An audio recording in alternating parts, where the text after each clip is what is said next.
జై శ్రీరామ్. అందరికీ నమస్కారం. నేను మీ ధనుంజయ్ హిందూ. ఈ వీడియోలోని కంటెంట్ మీకు నచ్చినట్లయితే సబ్స్క్రైబ్ చేసుకోండి. మన భారతదేశం ఆధ్యాత్మికతకు నెలవు. మానవ నిర్మితాలైన ఆలయాలు ఎన్నో ఉన్నాయి. స్వయంభూగా వెలసిన విగ్రహాలు అనేక మర్మాలను కలిగి ఉన్నాయి. ప్రకృతిపై మనిషి గెలిచాడు అంటారు, కానీ నేటికి ఎన్నో ఆలయాలలోని రహస్యాలను తెలుసుకోవడం వీలు పడలేదు. అటువంటి రహస్యాలు గల ఆలయాలు మన తెలుగు రాష్ట్రాలలో కూడా ఉన్నాయి. తెలంగాణలోని మల్లూరు నరసింహస్వామి దేవాలయం ఒకటి. మల్లూరు ఆలయం గురించి ఈరోజు తెలుసుకుందాం ఈ వీడియోలో. ఈ ఆలయం ములుగు జిల్లాలోని మల్లూరు గ్రామానికి దగ్గరలో హేమాచల కొండపై నరసింహస్వామి వెలిసి ఉండడం వల్ల హేమాచల నరసింహస్వామి ఆలయం అని అంటారు. ఈ ఆలయానికి సుమారు 4000 సంవత్సరాల చరిత్ర ఉంది. మూల విరాట్ 10 అడుగుల ఎత్తు ఉంటుంది. ఈ దేవాలయంలో నరసింహస్వామి విగ్రహం మానవ శరీరంలా మెత్తగా ఉంటుంది. అంతేకాకుండా మూల విరాట్పై ఎక్కడ వేలుతో నొక్కినా సొట్ట పడుతుంది. వేలు తీయగానే మళ్ళీ సాధారణ స్థితికి వచ్చేస్తుంది.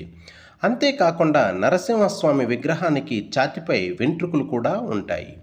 ఉదర భాగం కూడా మానవ శరీరంలాగా మెత్తగా ఉండి మనుషులకు వచ్చినట్లే స్వామివారికి చెమట వస్తుంది. నరసింహస్వామి బొడ్డులో నుండి రక్తం వంటి ఒక ద్రవం ఎప్పుడూ స్రవిస్తూనే ఉంటుంది. ఈ ప్రాంతాన్ని 6వ శతాబ్దంలో శాతవాహన శక ప్రభు దీలీపకర్ణి పాలించే సమయంలో ఓ రోజు ఆయనకు కలలో నరసింహస్వామి కనపడి తాను ఓ గుహలో స్వయంభువుగా వెలసి ఉన్నానని చెప్పటంతో ఆ రాజు వెంటనే సైనికులను తీసుకొని వెళ్ళి సైన్యంతో ఆ ప్రాంతమంతా త్రవ్విస్తుండగా అనుకోకుండా ఒక సైనికుని గుణపం స్వామివారి నాభిలోనికి గుచ్చుకుందట. అప్పటి నుండి ఆ గాయం నుండి ద్రవం కారుతూనే ఉంటుంది. అయితే పూజారులు ఆ ద్రవాన్ని కట్టడి చేయడానికి అక్కడ చందనం పెడతారు. ఆ చందనాన్ని ప్రతి శని, ఆది, సోమవారాల్లో భక్తులకు ప్రసాదంగా ఇస్తారు. సంతానలేమితో బాధపడే వారికి ఈ చందనం సంతానం కలుగుతుందని భక్తులు విశ్వసిస్తారు. స్వామివారి విగ్రహం అచ్చం మానవ శరీరంలా ఎలా ఏర్పడింది అనే విషయం ఇప్పటికీ ఒక రహస్యంగానే మిగిలిపోయింది.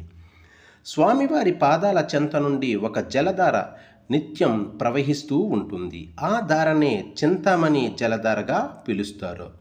ఈ నీరు కొద్దిగా కొన్ని రోజుల పాటు తాగితే రోగాలు తగ్గుతాయని, ఆ జలం సర్వరోగ నివారణని భక్తులు విశ్వసిస్తారు.